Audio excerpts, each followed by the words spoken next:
Hello everyone, hope you are all fine. Hope सब अच्छे से होंगे। जो आज का हमारा टॉपिक रहने वाला है वो है ecosystem, it's component, food chain और फूड वेब। बहुत ही इंपॉर्टेंट टॉपिक है ये। इसका जो थ्योरेटिकल पार्ट है वो ऑलरेडी मैंने इकोलॉजी एंड एनवायरनमेंट जो पोर्शन है उसमें कवर किया हुआ है। उसका ऑलरेडी एक अलग से प्लेलिस्ट मिलेगी आपको हमारे चैनल में, वहाँ से आप वो देख सकते हो सारा थ्योरेटिकल पार्ट। और बेस्ट 50 एमसीक्यूज जो होंगे जो प्रीवियस एग्जाम में पूछे गए हैं वो इस वीडियो में हम कवर करेंगे। बहुत ही इंपॉर्टेंट रहने वाला है, जो प्रीवियस एग्जाम में बहुत बार एसएसबी ने जो क्वेश्चंस पूछे हैं, बहुत बार रिपीट हुए हैं डिफरेंट एग्जाम में, वो चीज़ें हम डिस्कस करेंगे। और साथ में जो बाकी जो टॉपिक्स रहेंगे हमारे जो जनरल साइंस पोर्शन से, वो भी हम एमसीक्यू सीरीज में कवर कर देंगे। सो जो आपका एग्ज़ाम आने वाला है सुपरवाइज़र का 23 जून को होगा, तो उसमें ये टॉपिक आपको वहाँ पे मेंशन है। बहुत ही इंपॉर्टेंट टॉपिक है। इस पे हम डिस्कस करते हैं जो क्वेश्चंस ऑलरेडी पूछे गए हैं। इसको स्टार्ट करने से पहले बता दूं मैं आपको कि जो इसकी पीडीएफ होगी वो आपको बाद में हमारे टेलीग्राम चैनल पे मिल जाएगी, वहाँ से आप डाउनलोड कर सकते हो। स्टार्ट करते हैं बिना टाइम वेस्ट किए, डायरेक्ट क्वेश्चन पे आते हैं हम। फर्स्ट क्वेश्चन हमारे पास क्या है? The term ecosystem was coined by the ecosystem term को सबसे पहले, क्योंकि इकोसिस्टम पे क्वेश्चन आपको डायरेक्ट पूछे जाएंगे, बहुत इंपॉर्टेंट क्वेश्चन है, एनसीईआरटी बेस्ड क्वेश्चन है ये। आप बुक्स निकाल के देख सकते हो, 9th 10th की 11th की, वहाँ पे ये क्वेश्चन आपको उनकी एनसीईआरटी बुक के आगे मिलेगा। टर्म इकोसिस्टम को सबसे पहले जिसने दिया उसका नाम क्या था? उसका नाम था एजी टैंसले। क्या नाम था उसका? एजी टैंसले। बहुत ज़्यादा इंपॉर्टेंट क्वेश्चन है ये कि टर्म इकोसिस्टम को जिसने दिया उसका नाम क्या था? एजी टैंसले। कब दिया था? डेट भी बहुत इंपॉर्टेंट रहती है, 1935। इस डेट पे इसने इकोसिस्टम का जो टर्म थी वो दी थी। उसके बाद बात करें तो एजी का फुल फॉर्म भी याद रख लेना, कभी क्वेश्चन को कंफ्यूज करने के लिए एजी आपको समझना आए क्या है। तो एजी होता है ऑर्थर, जी से हो गया जॉर्ज, ऑर्थर जॉर्ज टैंसलिन का पूरा नाम था। बहुत इंपॉर्टेंट क्वेश्चन है first. Next, Which one of the following ecosystem cover large area on the earth surface?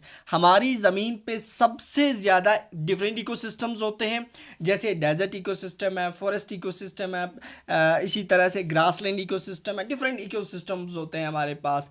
Natural ecosystem है, आर्टिफिशियल इकोसिस्टम है एक। तो हमारे पास इकोसिस्टम, सबसे पहले देखो इकोसिस्टम जो होता है ना, इकोसिस्टम थोड़ा सा आपको बता भी दूं मैं यहाँ पे इकोसिस्टम में दो कंपोनेंट्स होते हैं। एक होता है बायोटिक, दूसरा होता है एबायोटिक। बायो मीन्स लाइफ, जिसमें जानदार चीज़ें जो भी आएंगी, लिविंग थिंग्स आ जाती हैं।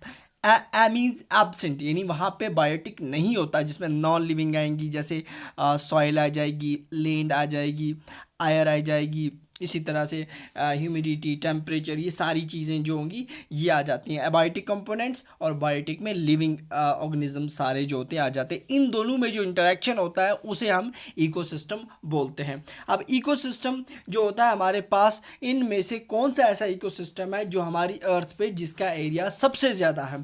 डेजर्ट इकोसिस्टम, मैरीन, ग्रासलैंड और more than one of the above.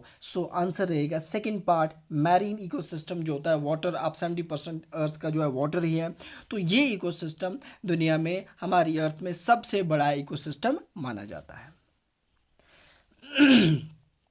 Next question क्या है हमारे पास?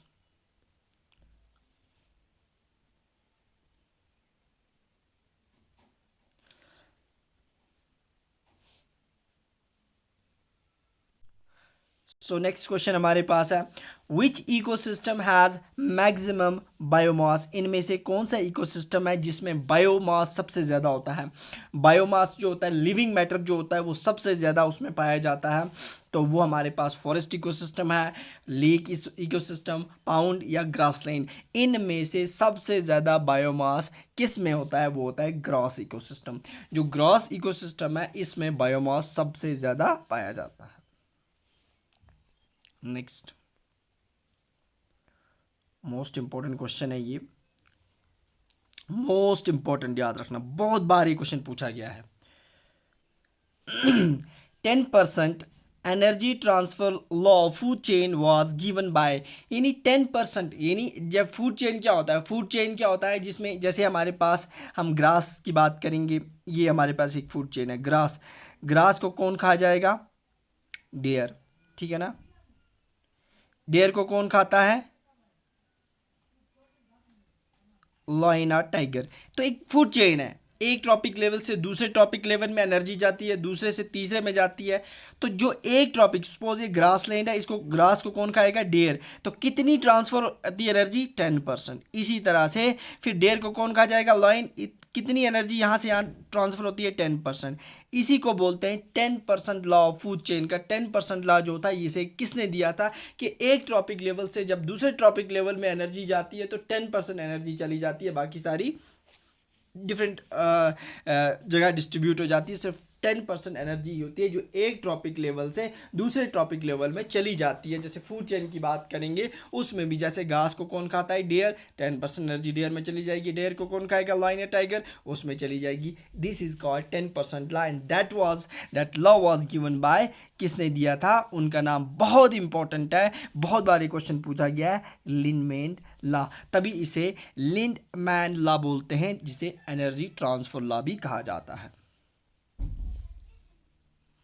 Next, what can be visualized as a functional unit of nature, यानी जो नेचर का फंक्शनल यूनिट है वो किसे कहा जाता है इनमें से। बहुत इंपॉर्टेंट ये वाला क्वेश्चन भी है, functional unit of nature, humans, ecosystem, vehicles, plants. So हमारा रहेगा फिफ्थ का answer B part, ecosystem. Ecosystem को नेचर का फंक्शनल यूनिट कहा जाता है। मोस्ट इंपॉर्टेंट क्वेश्चन ये भी है।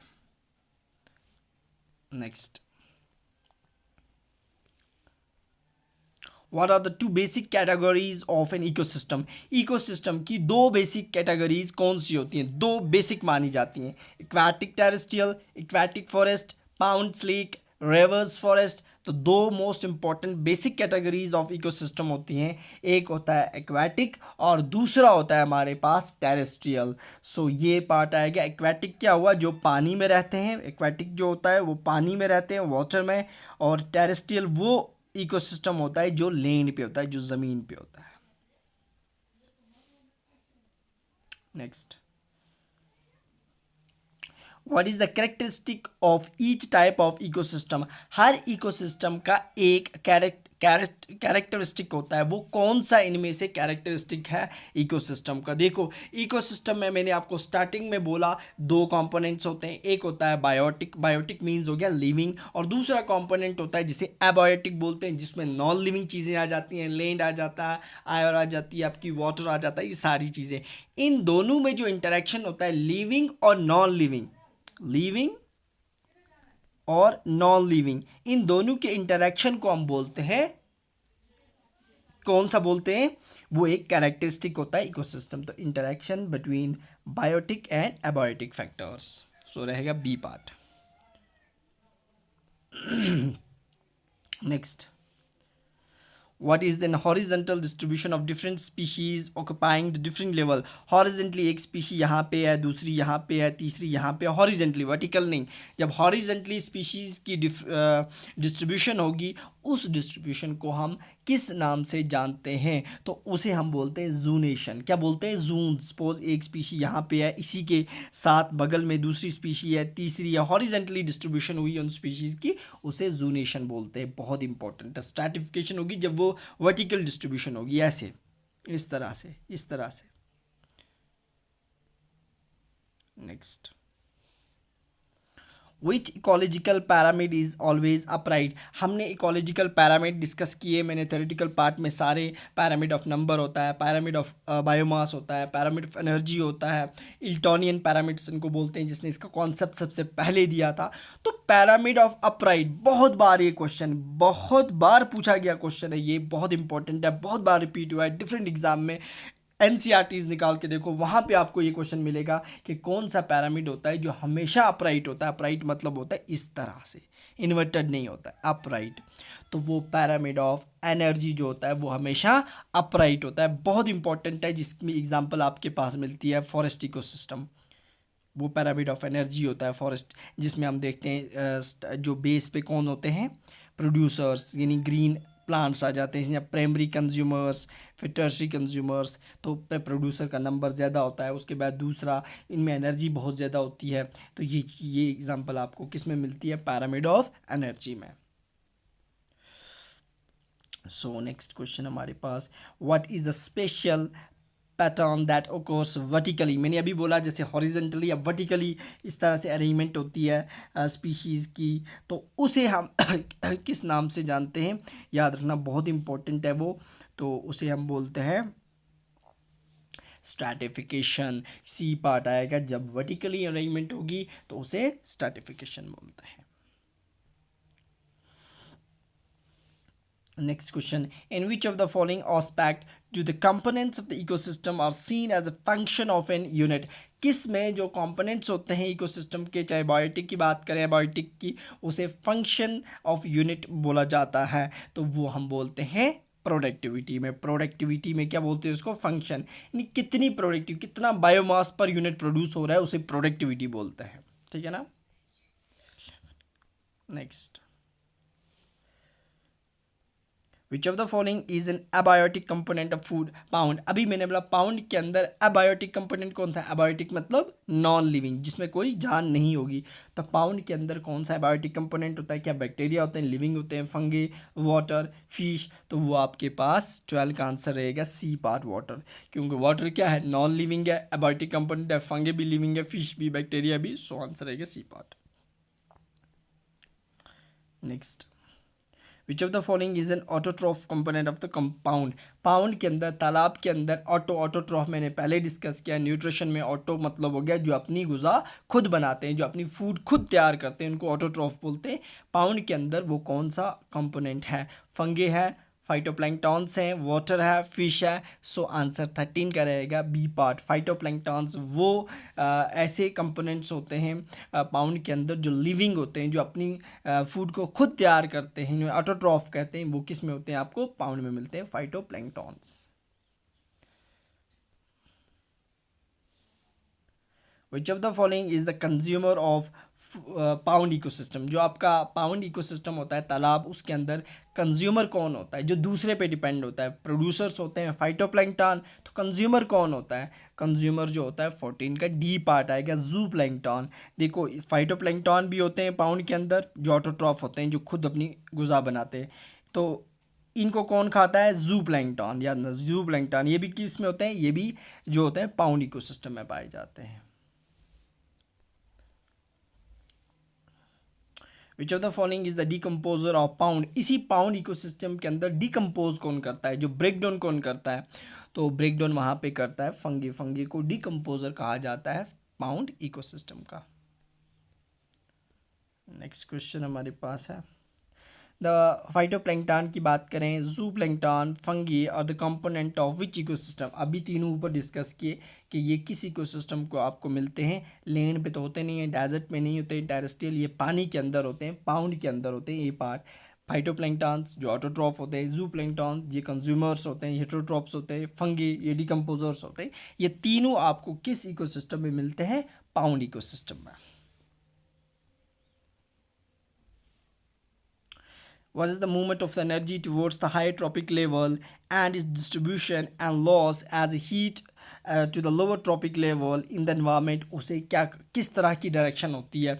जो एनर्जी याद रख लेना, जो इकोसिस्टम में होती है एनर्जी यूनी डायरेक्शनल होती है। सपोज हम बात करेंगे फूड चेन की बात करें, तो यहाँ पे ग्रास लैंड, ग्रास को कौन खाता है, डियर, डियर को कौन खाएगा, टाइगर। अब जब एनर्जी ट्रांसफ़र होती है, ग्रास से जाएगी डियर में, डियर से जाएगी टाइगर में, रिवर्स नहीं होता है ना, टाइगर से डियर में आएगी, डियर से। तो यहाँ पे डायरेक्शन जो होती है एनर्जी की ट्रॉपिक लेवल्स में, वो क्या होती है, वो यूनी डायरेक्शनल होती है। क्या होती है, यूनी डायरेक्शनल, यानी एक ही डायरेक्शन में एनर्जी ट्रांसफ़र हो रही होती है, वापस नहीं आती है। बाई डायरेक्शनल होता है, जब यहाँ से टाइगर से वापस ग्रास में आएगी, ऐसा नहीं होता। तो मल्टी डायरेक्शनल तो होती नहीं है। सो याद रख लेना, जो हमारा इकोसिस्टम होता है इसमें एनर्जी हमेशा कैसे फ्लो करती है, यूनी डायरेक्शनली। ये बहुत इंपॉर्टेंट क्वेश्चन है, बहुत बार पूछा जाता है कि वो हमेशा ये एक डायरेक्शन में एनर्जी जाती है। इसकी एग्जांपल भी आपको याद रहेगी, उससे आपको चीज़ें क्लियर हो जाएगी। Next question, what is the rate at which the solar energy is converted and stored by the producer per unit area over a time period? उस रेट को क्या बोलते हैं? मतलब देखो, जिसमें सोलर एनर्जी, जो सन से एनर्जी आती है, उस एनर्जी को, सोलर एनर्जी को कन्वर्ट किया जाता है, प्रोड्यूसर्स जो होते हैं उसको स्टोर करते हैं, जैसे प्लांट्स हैं, पर यूनिट एरिया ओवर ए टाइम वो स्टोर करते हैं उसको, उसे बोलते हैं प्राइमरी प्रोडक्टिविटी।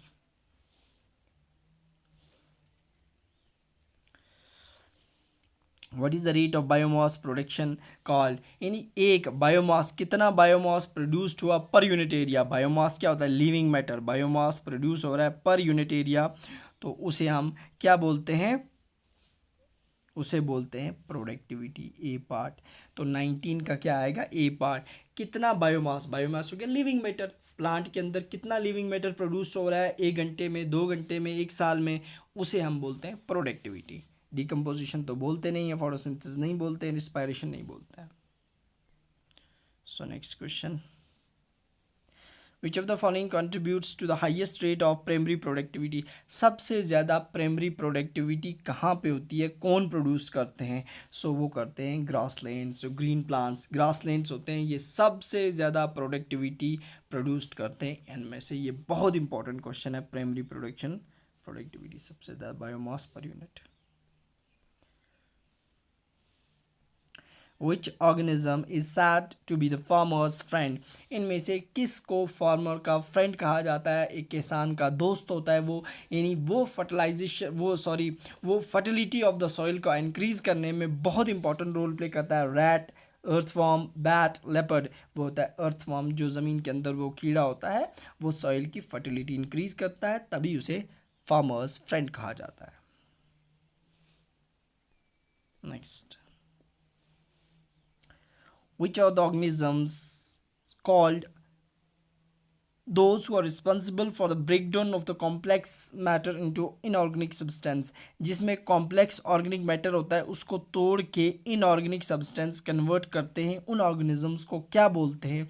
उनको बोलते हैं डिकम्पोजर्स। जो बैक्टीरियाज होते हैं ये क्या करते हैं, आपका कोई कॉम्प्लेक्स सब्सटेंस है, बाहर है, उसकी डिकिंग होगी, वहाँ पे ब्रेकडाउन होगा और उससे इनऑर्गेनिक कंपाउंड्स बनते हैं, उसे डिकम्पोजर्स बोलते हैं। प्रोड्यूसर्स तो प्लांट होते हैं, कंज्यूमर्स तो हर्बीवोर्स होते हैं, जैसे हमें हेटरोट्रॉफ्स, ये कंज्यूमर्स हैं। तो इसी तरह डिकम्पोजर्स जो होते हैं ब्रेकडाउन का काम करते हैं। Next, what is the process of breakdown of complex organic matter into inorganic? इस प्रोसेस को क्या बोलते हैं? जिसमें कॉम्प्लेक्स ऑर्गेनिक मैटर होगा वो तोड़ा जाता है किसमें? इनऑर्गेनिक सब्सटेंस में। उस प्रोसेस को क्या प्रोसेस बोलते हैं? उस प्रोसेस को बोलते हैं डिकम्पोजिशन। तो डिकम्पोजिशन को करता कौन है? डिकम्पोजर्स, तभी नाम पड़ा है डिकम्पोजिशन। तो डिकम्पोजर्स बैक्टीरिया होते हैं, ये ब्रेक डाउन करते हैं और इस अमल को हम बोलते हैं, इस प्रोसेस को हम डिकम्पोजिशन बोलते हैं।